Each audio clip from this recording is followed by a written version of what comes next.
Оройн дэргийн үзэгчдээ 7 хоног таймчийн хөтөлбөр эхэлж байна. Тэгэхээр 7 хоног таймчийн хөтөлбөрөөр бид гадаад мэдээний таймч зохиолтой хамтран хөтлөх болно. Оройн дэргийн.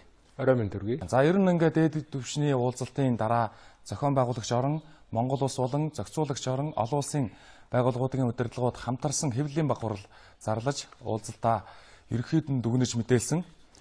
Тэгэхээр энэ уулзалтын гол үр дүн болох хоёр том баримт бичиг гарч байгаа. Энэ хоёр баримт бичгийн талаар та бас үзэгчдэд мэдээлэл өгөхгүй юу?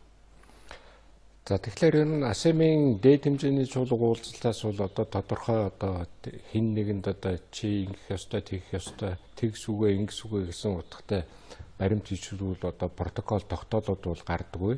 За энэ чэнэс бол ерөнхийдөө бол даргалж байгаа улс орны ерөнхийлөгчийн мэдэгдэл гэж гардаг. За дээрээ дараад нь үндсэндээ энэ дээд хэмжээний чуулга уулзалтын үр дүнг тусгасан цаашид хэрэгжүүлэх үйл ажиллагааг дараагийн дээд хэмжээний чуулга уулзалт хүртэл явагдах 2 жилийн турш явагдах үйл ажиллагааг тусгасан Улаанбаатарын тунхаглал гэсэн нэртэй баримт бичиг бол гардаг байгаа. За тунхаг бичиглэлд бол нэлээд хэдэн зүйлийг зааж өгсөн байдаг. За тэгэхээр би энд бол нэг л зүйлийг онцлоё гэж бодож байгаа юм.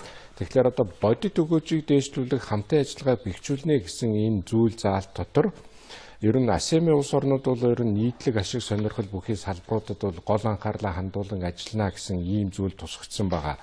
За ингээд энэ дотор бол нөгөө хамтран ажиллах, анхаарал хандуулах салбаруудыг нэрлсэн байгаа. За энд бол терроризмоос ахгуулаад хит таврах үзэлтэд тэмцэх, за ер нь далайн аюулгүй байдал, далайн дээрэм зэвсэг талдахтай тэмцэх гэх мэт ингээд олон зүйл салбар асуудал яригдж байгаа. Эцэст нь жижиг дунд үйлдвэрүүдийн хамтын ажиллагаа чадварыг нэмэгдүүлэх гэсэн зүйл заалт орсон байна.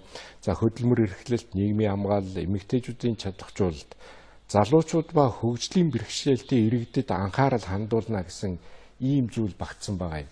За би энэ хэсгийг яагаад онцлоод байна гэвэл ерөнхийдөө бол Бүгд найрамд Хятад улсын төрийн зөвлөлийн ерөнхий сайд Ли Кицаны манай удирдагчтай хийх яриа хэлэлцээний үеэр бол Бүгд найрамд Хятад улс Монгол улсад хөгжлийн бэрхшээлтэй иргэдийн хөгжлийн төв байгуулах энэ ажилд бол 30 сая долларын хөрөнгө гаргана гэсэн ийм тохиролцоо байгаа.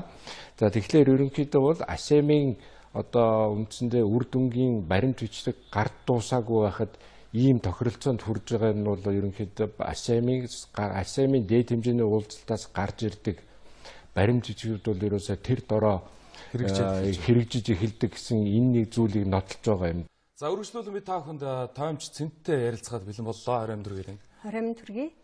Бүгд найрамд Хятад ард улсын төрийн зөвлөлийн ерөнхий сайд Ли Кицан манай улсад аль биесны айлчлалын 2 улсын засгийн газар 10 гаруй баримт бичиг гарын үсэг зурж чадлаа. Энэ айлчлалын хүрээнд шийдэгдсэн бас нэг чухал асуудал бол Бүгд найрамд Хятад ард улсын буцалтгүй тусламжийн хөрөнгөөр хөгжлийн бэрхшээлтэй хүүхдийн төв байгуулахар боллоо. Манай улсад хамгийн сүүлд хийсэн статистик мэдээлэлээр хөгжлийн бэрхшээлтэй 100 гаруй мянган иргэн байдаг.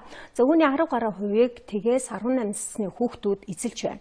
Өнөөдрийн байдлаар тэдэнд зориулсан ганцхан цэцэрлэг ажиллаж байгаа. Иймд Хятадын буцалтгүй тусламжийн 30 сая $, санхүүжилтээр хөгжлийн бэрхшээлтэй хүүхдийн хөгжлийн төвийг иж бүрэнд хоног төхөөрөмж боловсон хүчний ам шийдэж өгөхөр болсон. Хөгжлийн бэрхшээлтэй хүүхдийн хөгжлийн төвийн барилгын ажил энхүү Бүгд найрамд Хятад ард улсын төрийн зөвлөлийн ерөнхий сайд Ли Кицаны аль биесны айлчлалын үеэр шийдэгдлээ.